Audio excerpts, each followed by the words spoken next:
In this video, I'm going to talk about the PlayStation 4 in 2024 and the buying guide behind the console. So, how is the state of play in 2024? It's actually a really good time to buy yourself a PlayStation 4 if you were on the lookout for one.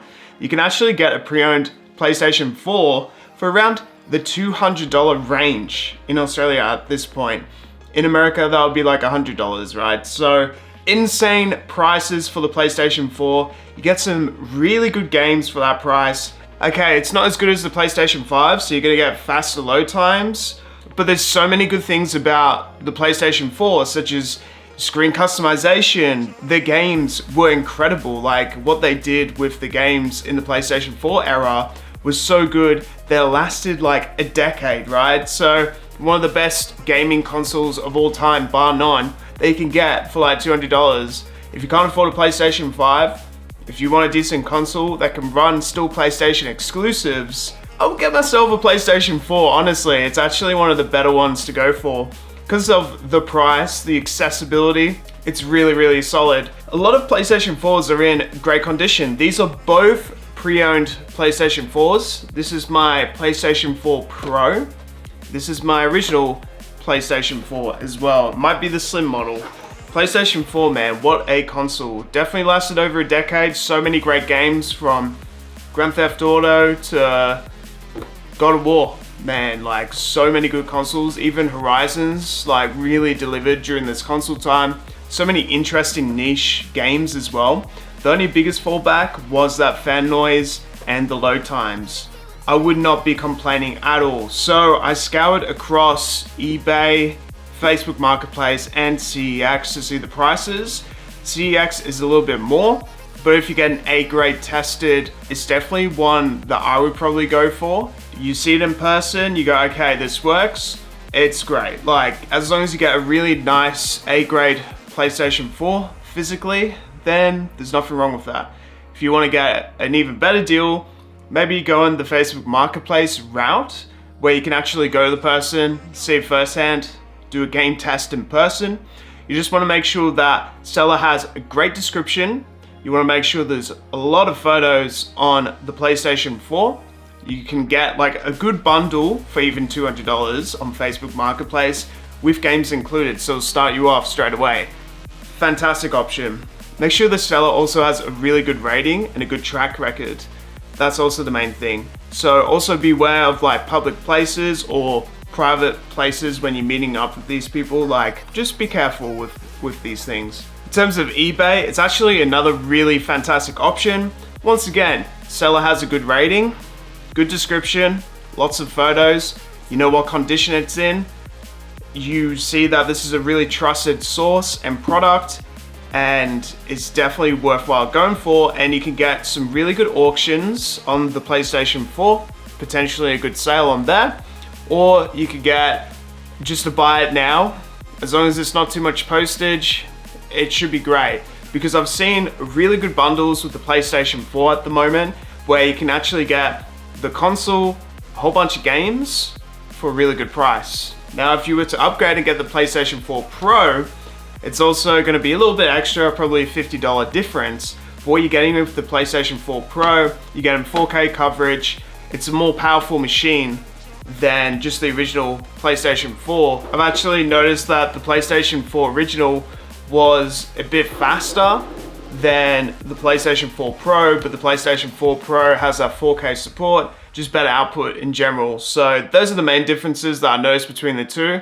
It's worth spending that extra $50 or so to get yourself a PlayStation 4 Pro. If you really wanted that 4K support, you also get the boosts and everything like that with the games. So that's a really good option for you as well. If you're going for like the most budget friendly option though, probably just stick with the original PlayStation 4. Like, nothing beats the original OG PlayStation 4. It's definitely one you would want to go for. Or you could get like the slim model, so you get something a bit more smaller. In terms of games also, it's such a good time to buy these games. They go for only like $10 max sometimes, but there are some more expensive ones, such as Sekiro, which can be up to $40. So it depends on which game you get.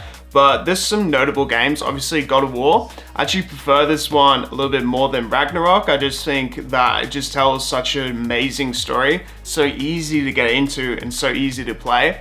They did such a great job. Visually, it still looks absolutely incredible, and the voice acting is incredible. The gameplay, the combat is so much fun. The storytelling is awesome in this game. Highly recommend it. You can get it for a really good affordable price. You can get all these games for affordable prices. The Watch Dogs series. Now, this is a Ubisoft classic right here that you can get on the PlayStation Plus, and it's definitely worthwhile picking up. It's an underrated sort of series, and I've really enjoyed this series on my channel. Any of the Watch Dogs games, even Legion. Some people say that Legion ain't so good, but I've actually enjoyed it. Watch Dogs Original is the OG, and it's by far the best one. And you can get it for I got them for $2.50, so it's so worth it, 100% so worth it. Spider-Man Miles Morales. Once again, you get a lot of PS5 exclusives with the PlayStation 4 as well, so there's not too much downside with getting the PlayStation 4. That's why I wanted to include this. You can get it for a great price. You even get Hogwarts Legacy for a good price for the PlayStation 4 too. So there's definitely still games that are worthwhile playing with the PlayStation 5 on the PlayStation 4. And speaking about games that are so worthwhile playing on the PlayStation 4, we got Red Dead Redemption 2. So this is one of the best games ever. It's still going for a pretty high rate, so it's about 40 bucks, I think, pre-owned.